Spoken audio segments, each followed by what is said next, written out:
दोस्तों, पंजाब किंग्स और Delhi Capitals IPL 2025 का 58वां मुकाबला ब्लैकआउट की वजह से रद्द हो गया, जिसके बाद आईपीएल 2025 की पॉइंट्स टेबल में जबरदस्त भूचाल आ गया है। इस बवाल से जहां कुछ टीमों को नई जान मिल गई है, वहीं कुछ टीमों के प्लेऑफ के दरवाजे लगभग बंद हो चुके हैं। अब यह साफ दिखने लगा है कि 3 टीमों ने तो प्लेऑफ में अपनी सीट लगभग पक्की कर ली है, लेकिन 3 से 4 टीमें ऐसी हैं जिनका पत्ता लगभग साफ हो चुका है और बची हुई एक सीट के लिए अब 3 टीमों के बीच तगड़ा मुकाबला देखने को मिलेगा। पंजाब किंग्स और दिल्ली कैपिटल्स के मैच रद्द होने के बाद पूरे पॉइंट्स टेबल का समीकरण बदल चुका है। प्लेऑफ की रेस अब सिर्फ दिलचस्प नहीं बल्कि सुपर थ्रिलर बन चुकी है। जैसे जैसे हम सीजन के एंड गेम की ओर बढ़ रहे हैं, हर मुकाबला न सिर्फ 2 टीमों के बीच होता है बल्कि उसका असर बाकी सभी टीमों। आईपीएल 2025 का 58वां मुकाबला पंजाब और दिल्ली के बीच खेला गया। इस सांस रोक देने वाले मुकाबले में धर्मशाला में अंधेरा होने के कारण मैच बीच में ही रद्द कर दिया गया। भारत के कई शहरों में पाकिस्तानी हमले के बीच ब्लैकआउट किया गया है। Himachal Pradesh cricket association stadium HPCA की पहले फ्लड लाइट्स बंद हुई और फिर खिलाड़ी ड्रेसिंग रूम में लौट गए। अचानक स्टेडियम को खाली कराया गया।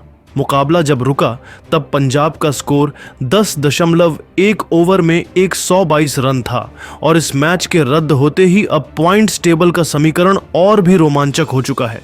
तो दोस्तों, क्या है पॉइंट्स टेबल का पूरा समीकरण? कौन सी टीम बाहर हो चुकी है, कौन सी टीम प्ले-ऑफ में जा चुकी है? आइए अब एक नजर डाल लेते हैं आईपीएल 2025 के पॉइंट्स टेबल पर। दोस्तों, पॉइंट्स टेबल में 10वें पायदान पर है चेन्नई सुपर किंग्स। इस सीजन में चेन्नई का प्रदर्शन बेहद निराशाजनक रहा है। टीम ने अब तक 12 मुकाबले खेले हैं, लेकिन उसमें से जीत सिर्फ 3 में ही मिली है, जबकि 9 बार उन्हें हार का सामना करना पड़ा है। सिर्फ 6 पॉइंट्स के साथ चेन्नई इस बार पॉइंट्स टेबल में सबसे नीचे है।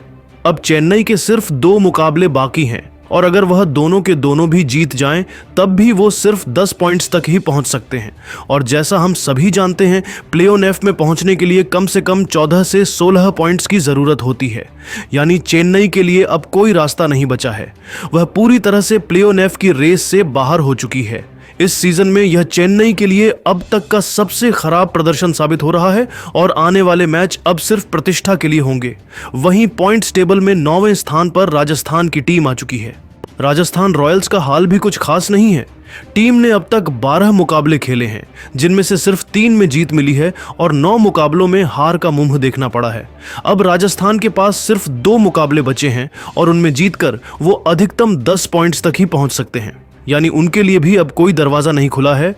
राजस्थान भी ऑफिशियली प्ले-ऑफ की रेस से बाहर हो चुकी है। पॉइंट्स टेबल में 8वें स्थान पर है सनराइजर्स हैदराबाद।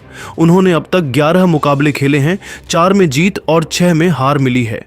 वहीं एक मैच बारिश की वजह से रद्द हुआ है। इनके पास फिलहाल 7 पॉइंट्स हैं।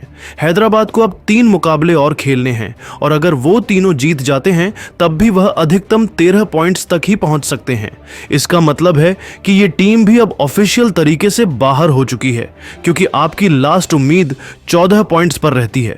वो भी आप किसी और दूसरी टीम पर डिपेंड रहते हो, लेकिन ये टीम तो 14 अंक तक भी नहीं पहुंच पाएगी। इसका मतलब इस टीम का अब पता कट चुका है और यह टीम प्ले-ऑफ की रेस से एलिमिनेट हो चुकी है। 7वें स्थान पर है लखनऊ सुपर जायंट्स, जिन्होंने 11 मैच खेले हैं, 5 में जीत और 6 में हार मिली है। इनके पास 10 पॉइंट्स हैं।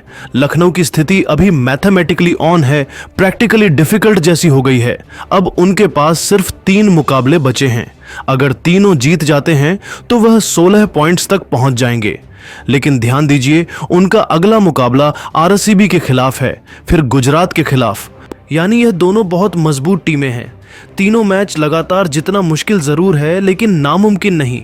जैसा हमने मुंबई के साथ देखा, उन्होंने लगातार 6 मुकाबले जीतकर वापसी की है। अगर लखनऊ भी यही कारनामा कर दे तो प्लेऑफ की दौड़ में वापसी कर सकते हैं। लेकिन अभी के हालात को देखकर कहा जा सकता है कि यह टीम भी लगभग बाहर हो चुकी है।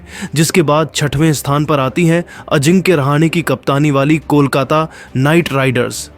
कोलकाता नाइट राइडर्स को अपने ही घर में चेन्नई के खिलाफ हार का सामना करना पड़ा है, जिसकी वजह से कोलकाता की टीम अब लगभग प्ले ऑफ से बाहर हो चुकी है। कोलकाता की टीम ने आईपीएल के इस सीजन में अब तक 12 मुकाबला खेली है, जिसमें से 5 जीत दर्ज की है। वहीं 6 मुकाबले में उसे हार का सामना करना पड़ा है। कोलकाता के अभी 11 पॉइंट हैं, जबकि 2 मैच खेलने उसे बाकी है। ऐसी स्थिति में अगर वह दोनों मैच जीत जाती है तब भी उसके 15 पॉइंट्स ही होंगे, जिसकी वजह से अब वह प्ले ऑफ से बाहर हो चुकी है। वहीं 5वें स्थान पर है अक्षर पटेल की दिल्ली कैपिटल्स। दिल्ली ने अब तक 12 मुकाबले खेले हैं, जिनमें से 6 में जीत दर्ज की है, जबकि 4 में उन्हें हार का सामना करना पड़ा है। वही एक मैच बारिश और एक ब्लैकआउट की वजह से रद्द हो गया है। कुल 14 पॉइंट्स के साथ यह टीम 5वें स्थान पर मौजूद है। दिल्ली को अब भी 2 मुकाबले और खेलने हैं। इसका मतलब यह है कि उनके पास अधिकतम 18 पॉइंट्स तक पहुंचने का मौका है, लेकिन अगर वे केवल 1 मुकाबले भी जीतते हैं तो उनके 16 पॉइंट्स हो जाएंगे, जो प्ले ऑफ की रेस के लिए पर्याप्त हो सकते हैं। लिहाजा दिल्ली के सामने अब भी रास्ता खुला हुआ है और हालात इनके पक्ष में भी लगते हैं। दिल्ली का अगला मुकाबला 11 मई को मुंबई इंडियन के खिलाफ है और यह मैच दोनों ही टीमों के लिए प्ले ऑफ की रेस को तय करने में निर्णायक साबित हो सकता है। दोस्तों, अब बात कर लेते हैं टॉप 4 टीमों की, जहां नंबर 4 पर आती है मुंबई इंडियंस की टीम। मुंबई इंडियंस का प्रदर्शन इस सीजन में स्थिर और मजबूत रहा है। इन्होंने अब तक 12 मुकाबले खेले हैं और उनमें से 7 में जीत दर्ज की है, जबकि 5 मुकाबले गंवाए हैं। कुल 14 पॉइंट्स के साथ यह टीम पॉइंट्स टेबल में 4थे स्थान पर मौजूद है। मुंबई के पास अब भी 2 मुकाबले बाकी हैं। ऐसे में सिर्फ 1 जीत भी इन्हें प्ले ऑफ में पहुंचाने के लिए काफ़ी होगी। 16 पॉइंट्स का आंकड़ा भी अधिकतर सीजन में टीमों को क्वालिफाई करने में मदद करता रहा है और अगर मुंबई 2 मैच जीतती है तो उनका टॉप 2 में पहुंचना भी संभव हो जाएगा। मुंबई का अगला मैच पंजाब के खिलाफ है, जो प्ले ऑफ की समीकरण को और भी रोचक बना देगा। इसके बाद तीसरे स्थान पर पंजाब किंग्स की टीम मौजूद है। पंजाब ने अब तक 12 मुकाबले खेले हैं, जिनमें से 7 में जीत और 3 में हार का सामना किया है, जबकि एक मैच बारिश की वजह से रद्द हो गया था। कुल 16 पॉइंट्स के साथ यह टीम पॉइंट्स टेबल में तीसरे स्थान पर है। पंजाब को प्ले ऑफ में जगह बनाने के लिए केवल एक और जीत की जरूरत है। उनके पास अब भी 2 मुकाबले शेष हैं, जिसका मतलब है कि उनके पास 18 से लेकर 20 पॉइंट्स तक पहुंचने का पूरा मौका है। इनका अगला मुकाबला मुंबई इंडियंस से है, एक ऐसा मुकाबला जो दोनों ही टीमों की प्ले ऑफ और टॉप 2 की लड़ाई को नई दिशा देगा। वहीं दूसरे स्थान पर रॉयल चैलेंजर बेंगलुरु की टीम है। चैलेंजर ने अब तक 11 मुकाबलों में 8 में जीत दर्ज की है, 3 में हार झेली है। 16 पॉइंट्स के साथ यह टीम पॉइंट्स टेबल में दूसरे स्थान पर पहुंच चुकी है। अब बेंगलुरु के पास केवल 3 मुकाबले बचे हैं।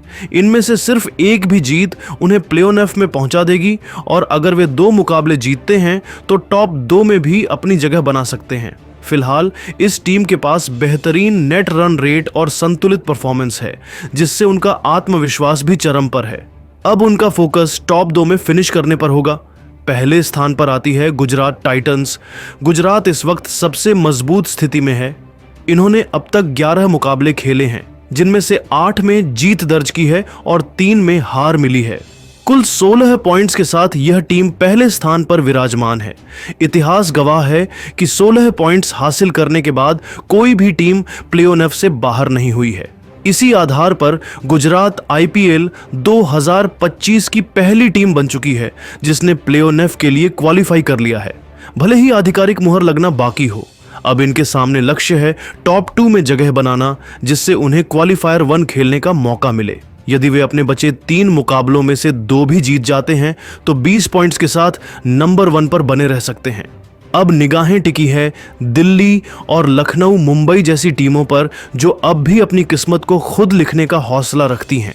अगले कुछ दिन आईपीएल 2025 की सबसे दिलचस्प रेस बन चुके हैं, प्ले ऑफ की रेस के नजरिए से। बाकी दोस्तों, आपके हिसाब से कौन सी 4 टीम प्ले ऑफ के लिए क्वालिफाई करेगी? आप अपनी राय कमेंट में जरूर बताइएगा और हमारे चैनल को सब्सक्राइब जरूर करें। धन्यवाद।